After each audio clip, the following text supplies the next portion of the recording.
All right, let's talk about something you probably haven't given much thought to. There's this massive high-tech health revolution happening right now. And it's not in a lab or a gym. It's happening in your snack drawer. I mean, have you noticed it? The chips, the chocolate, even the sodas. They're all starting to feel, well, a little different, right? And there's a huge reason for that. It's way bigger than just a few new flavors. So let's get into it. Okay, so it really all comes down to one thing, a massive shift in what you actually want from your food. You know, the old rule book for what makes a good snack? Yeah, that's being completely torn up and rewritten. So this brings us to this huge new idea people are calling mind balance. Think about it. We're not just eating to get full anymore. We're actually looking for foods that can help us manage stress, or give us a real energy boost, or even help our brain feel sharper. Food is becoming a tool, a tool for our mental and emotional health. And that flows right into the next big thing, the gut health hub. We're all finally starting to connect the dots, right? The link between our gut and our overall health, both physical and mental. This idea that a healthy gut is the foundation for everything, that's not some niche, fringe idea anymore. It's totally mainstream. Okay, so what does all this trend talk actually look like on the shelves? Well, check out this number, a 32% jump in new foods and drinks that are shouting about their protein content. Protein isn't just for bodybuilders anymore, not by a long shot. It's seen as this powerhouse for overall health, and you better believe brands are scrambling to get in on that. All right, to really see how these huge global trends are hitting the ground, let's zoom in. We're going to look at one of the most interesting markets on the planet right now, the chocolate industry in Brazil. And listen, we are not talking about some small boutique market here. This is a $3 billion industry with a B, and it's on track to hit over $4 billion by 2034.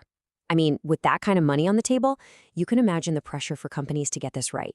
It's just immense. But here's the kicker, the really crucial part. That growth, it's not about selling more of the same old chocolate bars. No way. It's about selling a totally different kind of chocolate. People want higher quality stuff, premium. They want cool plant-based options. And they want to trust what they're eating, which is where things like organic certification come in. And if all that sounds familiar, well, it should. It's those big health trends we were just talking about, playing out right in front of our eyes. And, when there's this much change and this much money up for grabs, you can bet the big players are watching very, very closely. Which brings us to one of the biggest food giants on the planet, PepsiCo. I mean, PepsiCo is an absolute titan, right?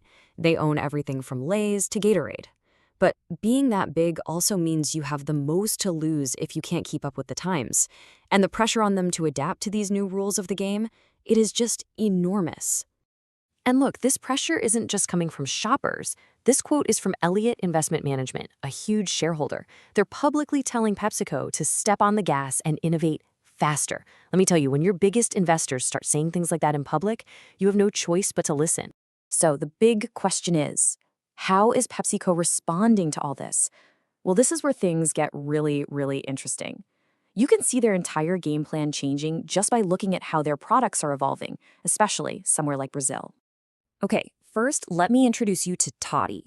For literally decades, this has been a super popular traditional chocolate milk brand in Brazil. It's a total household name. Think comfort food, family breakfast. Toddy is basically the poster child for PepsiCo's past. And right here, you can see these two worlds just crashing into each other. On one side, you've got that nostalgic, comforting Toddy. That's the past. And on the other side, the future. We're talking functional foods, things designed to give you specific health benefits. PepsiCo is right in the middle of this massive pivot from one to the other.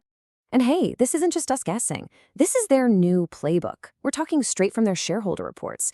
They are literally re-engineering their snacks to have more protein, more fiber, simpler ingredients, and they're stripping out all the artificial colors and flavors.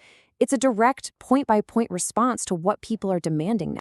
And all this change, it leads to the single most mind-blowing example of their new strategy. Yep. You are reading that right. Coming in 2026, Doritos protein. Doritos with added protein. This is that powerhouse protein trend we talked about, literally crashing head-on into one of the most famous junk food brands in the entire world. Wild. So you might be thinking, okay, a protein Dorito in Brazil, what does that have to do with me? Well, as it turns out, a whole lot. Because this isn't just a story about one company or one snack. What's happening in Brazil is basically a preview, a playbook for a global shift. That line between the snack aisle and the wellness aisle, it's practically disappearing. Your favorite snacks, they're being re-engineered from the inside out to fit this whole new idea of what food is supposed to be. And so that leaves us with this big, kind of provocative question, right? As our snacks start to look more and more like supplements, packed with protein, designed for our gut, are we walking into a future where snacking is more about function than it is about, fun? It's something to think about, because it's the new reality of the grocery aisle.